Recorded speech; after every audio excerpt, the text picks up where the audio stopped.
You're watching ABC10 Plus Tonight. Hello, I'm Laura Painter. You're watching ABC10 Plus Tonight.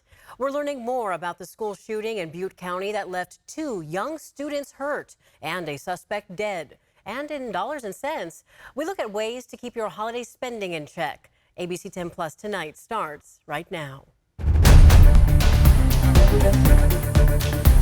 Breaking news out of Butte County. Good evening, I'm Laura Painter. And I'm Chris Thomas. We do thank you for joining us. We're tracking new information on a school shooting tonight. It happened at the Feather River School of Seventh-day Adventists in the town of Palermo, just south of Oroville.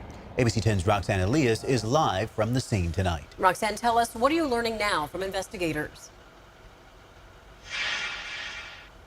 Well, Chris and Laura, right now the Butte County Sheriff's Office is trying to identify the suspect in this school shooting, while 2 young boys, 2 students, one 5, one 6, are in the hospital right now recovering from gunshot wounds. Now, what we know and what we heard earlier from the Sheriff's Office is that they got reports of an active shooter on campus around 1 this afternoon from the Seventh-day Adventist school. When deputies got there, they found the 2 students who had been shot.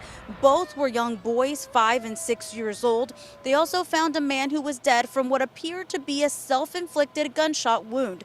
In the preliminary investigation, the sheriff's office says it appears the man came onto campus to meet with the principal to discuss the possibility of enrolling a student. They're also trying to verify that information as we speak. Now, after the meeting, the principal heard shots being fired and screams, and that's when they found the students shot. The remainder of the students were then taken to the Oroville Church of Nazarene on Monte Vista Avenue and reunited with their parents. Sheriff Honey speaking today about the impact this crime has on everyone. But man, when you're talking about little kids like this who can't defend themselves, it just, it really does tear at the heart. Now, just to put things into perspective, according to the school's website, it is a K-8 school, and there are a total of 4 teachers and 1 secretary.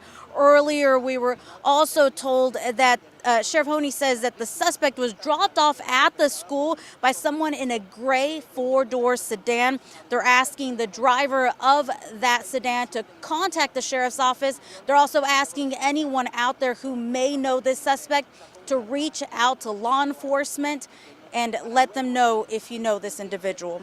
I'm live in Butte County. Roxanne Elias, ABC 10. Still a very active investigation. Our hearts go out to those young children and their families. Stay with us for updates as we learn more. And just into our newsroom, Governor Gavin Newsom released a statement on this school shooting. He says, quote, "We are actively monitoring the shooting in Oroville. The state is coordinating with local officials, and state law enforcement are on the ground and assisting local law enforcement. Our hearts go out to the Oroville community and the students, school staff, and families impacted by this horrific act of gun violence." ABC 10's Paul Songa is also in Palermo tonight. Yeah, he went to meet with families reuniting with their children after this scary day. This tight-knit community reeling after 2 school-age children were injured in a shooting. And right now we're here at Oroville, the Church of the Nazarene. Mostly it's left with media members and a few staff members who are trying to wrap their heads around exactly what happened here, how and why this unfortunate incident took place. After the shooting, students and staff were brought to this church, which is more than 7 miles away from the school. Parents rushing to reunite with their kids. As you can imagine, it is not what a parent expects will happen when they let their kids leave the house. But this is a sad reality this community is facing, and I spoke with a few staff members off camera. They were just overwhelmed by the emotions, by what happened. So there's many questions left as to exactly what happened here. A lot of people here know that answers will come out, but right now they're just praying for the 2 school-age children who were injured. Reporting in Oroville, Paul Songa, ABC 10. Well, thank you. Take a look. Assemblymember James Gallagher, who represents Butte County, released this statement saying, "My heart is breaking for everyone impacted by this tragedy. We will never understand why or how someone could do a thing like this. I'm grateful for the bravery of law enforcement, fire, and medical personnel who responded to this attack to stop the shooter and rescue the victims." The statement continues saying, quote, "As a community, We'll all be hugging our loved ones closer today as we pray for the victims and try to make sense of something so senseless. We know the FBI is also assisting with this investigation. The Butte County Sheriff says he plans to brief the media again tonight at 6:30. We'll bring you that live on To the Point. This whole situation started with allegations that a Stockton Unified School Board member embezzled and stole public funds. This new case involving a court employee branches off from that previous one, but here in court today, it was developments in neither of those cases that shocked people watching the most in what is already a high-profile case. More drama tonight, this time pitting the judiciary against law enforcement. A frustrated Sheriff Patrick Withrow on the front steps of the San Joaquin County Courthouse after a judge ruled to seal the warrant his deputies used to arrest 27-year veteran court employee Pamela Edwards. And why this specific case, why the court is trying to conceal what happened in this incident, we don't know. Edwards is charged with disobeying a court order after records show she allegedly leaked a sealed search warrant involving a Stockton Unified trustee to a newspaper reporter a year ago. Her attorney declined to talk on camera, but in court Wednesday requested further arraignment be set for January 15th. I have been doing this since 1991, and I have never heard of such a situation like this. Even legal experts stunned by the court's decision to intervene in the case. The court writing in an ex parte application that the sheriff's office used personnel records and confidential security camera footage in its warrant to arrest the employee. The court says none of the evidence was approved for release or subject to disclosure. And there has been a history of attacks in the San Joaquin County courthouses. They don't want anyone to know about their security apparatus. With questions now swirling about how the sheriff's office got its hands on the confidential information, experts say the answer could impact the case. Well, ironically enough, if law enforcement violated the Fourth Amendment or committed an illegal search here, that could result in the case being dismissed. The sheriff says his investigation into the leaked search warrant is still open, as is the idea of jailing a journalist. We're investigating anyone who may have conspired to break the law, whether it's journalists or private citizens, whoever. We will take action on them. In Stockton, Gabriel Porras, ABC 10. Gabriel, thank you. The ruling to seal the arrest warrant could still be appealed. The school board member is set to appear back in court January 8th for a pre-preliminary hearing conference. That will come just days before the court employee is scheduled for further arraignment.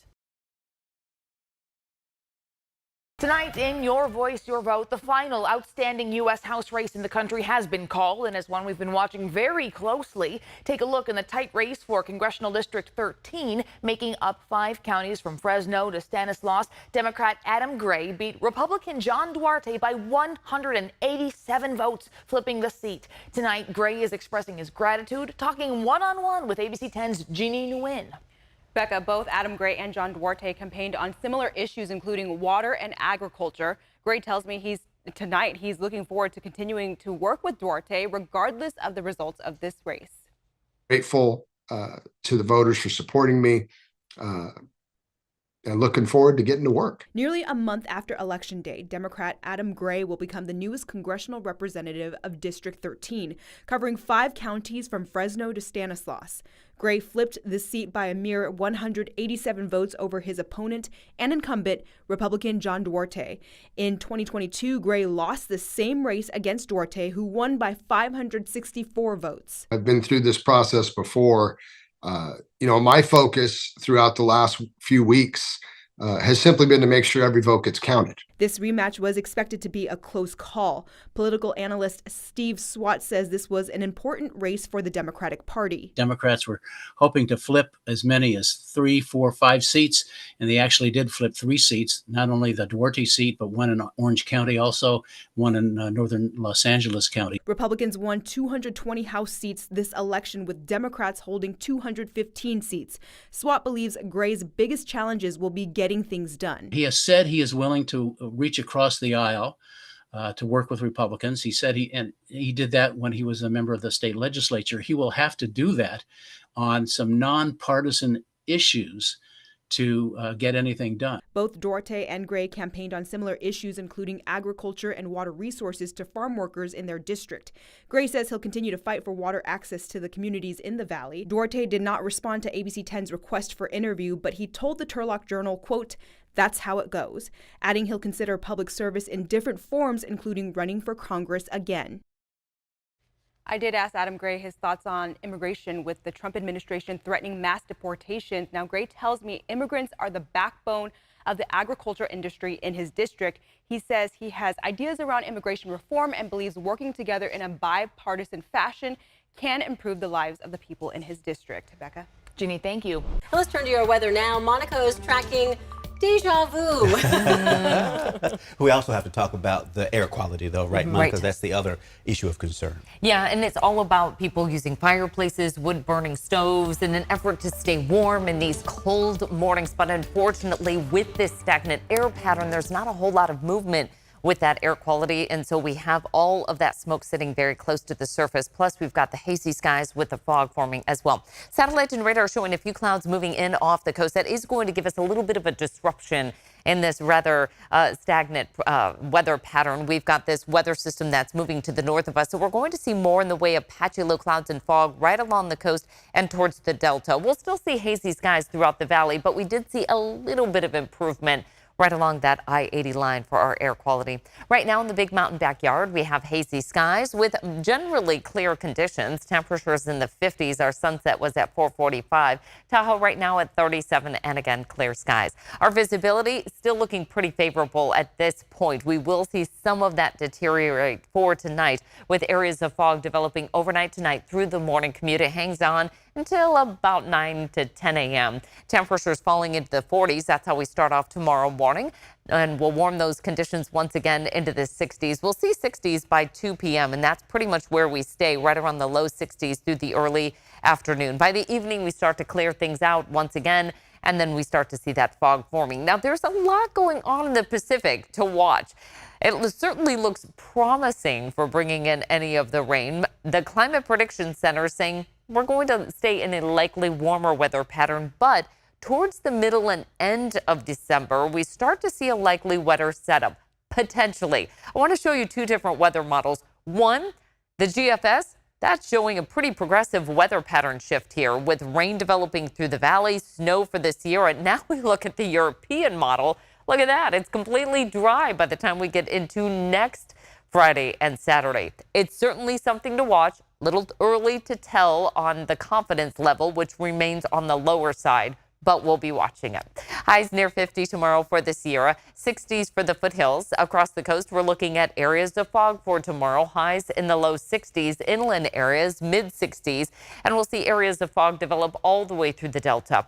For the Central Valley, not much change here. We'll see periods of poor air quality as well as patchy dense fog, morning lows near 40. Highs in the lower 60s. Our regional forecast, we're in the 40s and low 50s for the mountains with dry conditions through this weekend at least. For the foothills, a mix of sun and clouds and highs in the 50s and 60s. Areas of fog for the coast. Highs will stay right around 60 to 65 degrees. 3-day forecast, areas of fog and hazy skies with morning lows starting off near 40, highs low 60s, at least to start off the weekend. And by Sunday, we start to see a little shift of some cooler weather take shape by early next week. Now, expanding the view, right now, not calling for widespread rain Friday and Saturday. That's one to watch.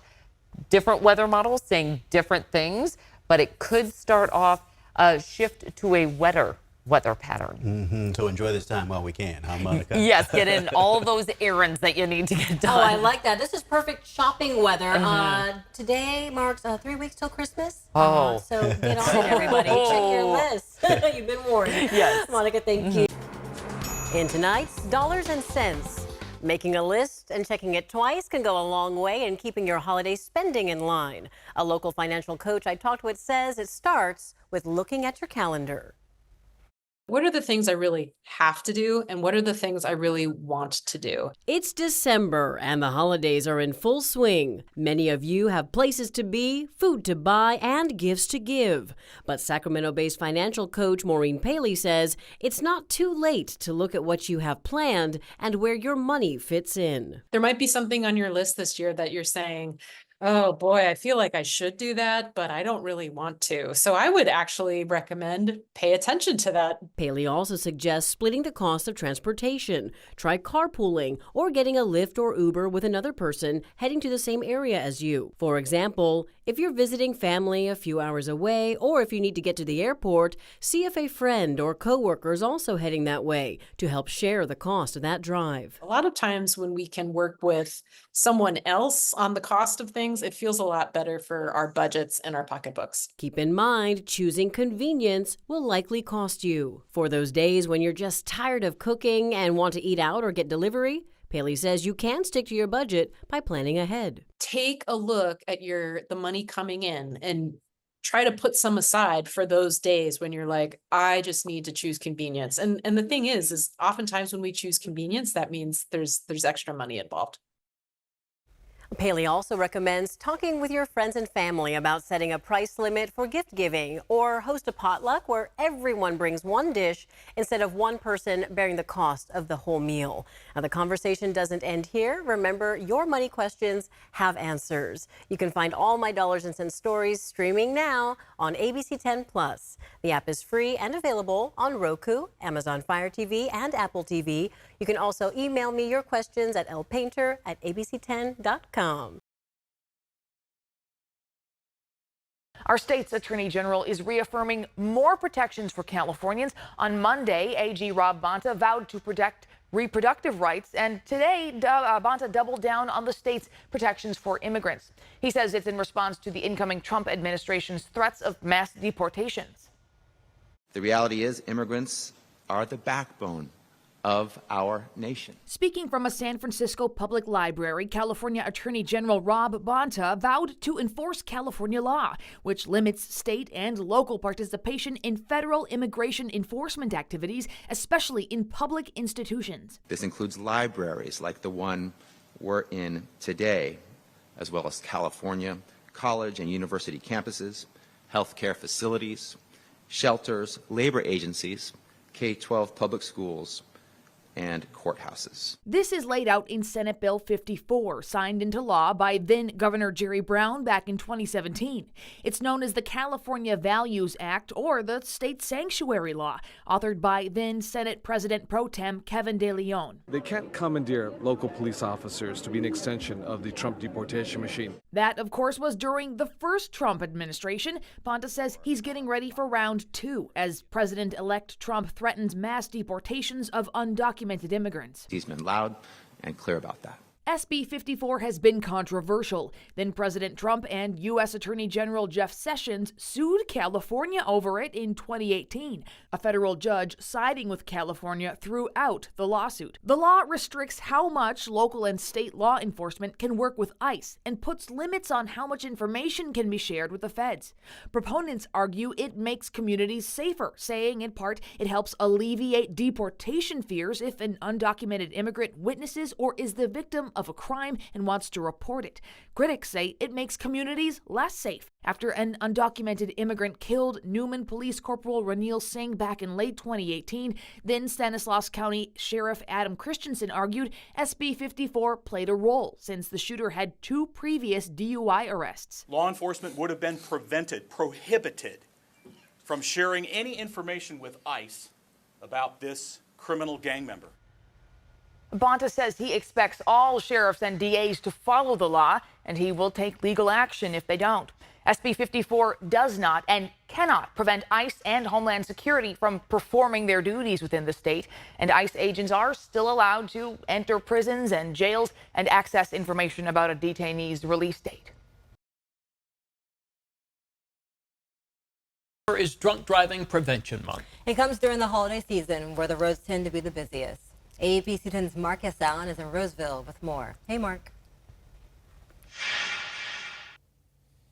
Yeah, good morning. Not trying to be dramatic, but I'm where I have some bad memories that took place not that long ago. I'm going to have Officer Ratliff let me out of the car. So nice to get out like this and not get in. Officer Ratliff, good morning. Thank you so much for being with us. And over here, Roseville PD, PIO, Chris Champa, thank you so much for hanging out. You got it, anytime. All right, so the reason I did that, 9 years ago, a little PTSD, I was escorted into a vehicle. About a block and a half that way, I was discovered behind the wheel of a car, parked, nonetheless, not fit for driving. I was probably twice the legal limit.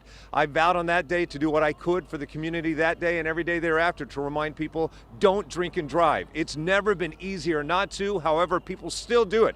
Let me tell you this, no matter where you're watching right now, keep your friends and family and yourself from drinking and driving, but especially in Roseville, beware. The highest conviction rate of the state of California are where we are as I speak. Absolutely. It's because we have a great district attorney and we have a city that cares and a community that cares. Yeah, I think state average is about 64%. Here in Roseville, it's 88% conviction rate.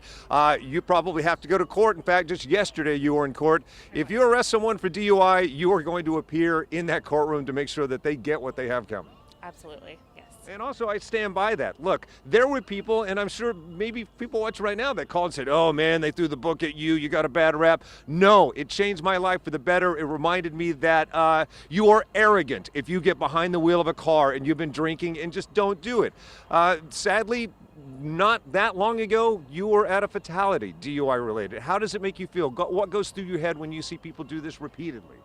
Well, DUI is something that affects everyone on all walks of life. It doesn't matter if you're wealthy, not wealthy, homeless, just a normal person. It's a decision that anyone can make at any time, and I urge people to make the right decision and to not drink and drive. That way you don't hurt someone that's innocent. Yeah, and you know, I want to say the good news is the numbers are coming down, but the fact that there's still a stat at all, like what number of deaths and fatalities is acceptable? None. Absolutely none. We want to prevent it. You know, we want people to make smart decisions and have fun, but still prepare and make smart decisions. Got it. Yeah, you know, a $10 lift will save you $10,000 in attorney fees and beyond. And God, you don't want to hurt someone yourself or otherwise. We all have friends and family, and also we know that person that's probably at risk. So what can we do for that aunt, that uncle, that niece, that nephew that typically goes a little bit bigger this holiday season? You know, really just watch out with them and talk with them and really look out for them. You can always call your family member an Uber or Lyft as well. You know, it doesn't have to be your decision, but, you know, just look out for people. Yeah, exactly. 'Tis the season. Let's keep it joyful and triumphant. Roseville, a beautiful place to live. Officer, thank you for keeping the streets safe here. Yeah, so again, very Roseville-specific message, only because that's where my story started 9 years ago. But wherever you are right now, save yourself, save others. Do not drink and drive. 'Tis the month, 'tis the season, but think about this year-round. Back to you. Hey, Mark, I'm guessing the number one thing they probably hear when they pull somebody over is that the person who's driving says, I only had 2 beers. Is that could you ask them, what's the biggest excuse they hear? Yeah, how often is that the case? Because the people probably, you hear this every time you pull someone over. I've only had 2 drinks. I've only had 2 beers. But the fact of the matter is, they're probably over the limit at that. Well, I think that people assume that 1-2 drinks is going to be fine to drive. Me personally, I would never make that decision to drink and drive, just because you never know what's going to come out in front of you. And when you have alcohol in your system, it lowers your inhibitions, lowers your ability to operate that motor vehicle, to make sound judgments, and to react to those hazards in the roadway. And 1-2 drinks, maybe you think you're fine, but if you feel any effects, I would not operate a motor vehicle. Yeah, don't gamble with it. Yeah. Just don't drink and drive. Yep, and that includes other things besides alcohol these days, too. It's driving impaired. All right, thank you both for keeping the streets of Roseville. Don't drink and drive in Roseville. You're going to get caught. Or anywhere That's at that. crazy, Yeah. man. Okay. Thank you so much for watching ABC 10 Plus tonight. Remember, we're here 24/7 on the free ABC 10 Plus app. You can get your local news and weather anytime, anywhere. I'm Laura Painter. See you next time. Dams along the Klamath River are gone. Native tribes celebrate the rebirth of these sacred waters. Without this day, there's no future for our people. But not everyone agrees. Right behind me, we have Angus cattle. They're accumulating whatever's in those sediments into their bodies, and CDM Smith says there's toxins. What's next for the river? And how long will it take? ABC10 investigates Klamath Dam removals. Watch after Monday Night Football at 10:30 or stream on ABC10 Plus. Thanks for watching ABC 10 Plus. And now that you're here, why don't we take a look around and see what else is here? The very first tile on your left is always going to be streaming 24/7. You can find us adjacent to that, breaking news if it's there. And then right next to that, a replay of the most recent newscast. Whether it's ABC 10 Morning News at 5, 6, or beyond, it's going to be there. The forecast beyond that, and then right beyond that, the news that matters the most. Now that you know the basic tiles, let's go up to the top and take a deeper dive into news. We have every single newscast that you would need, including To the Point with Alex Bell, taking a deeper dive into the issues. Beyond that, ABC 10 Morning News at 5 and 6 and 11, the evening shows as well. Below that, you can watch the top stories from To the Point. Under that, Dollars and Cents, where you can learn how to navigate this challenging economy. And below that, you can watch our award-winning ABC 10 Special Investigations, where we hold the powerful accountable. Going into weather, look, it's the 10-day forecast, getting you ready for the weekend and beyond. Beyond that, sports. I know you care about the Sacramento Kings. We have the most comprehensive guide to anything, everything Kings in the locker room and on the court. We have it. Below that, I know you care about the San Francisco 49ers. We can't mention Bay Sports without talking about the Oakland A's. We have that too. What's super exciting, I know you care about high school sports. You'll never find a more comprehensive guide and team dedicated to high school sports. Backing out again, come up to the top and join me on Verify. I'm super excited about this.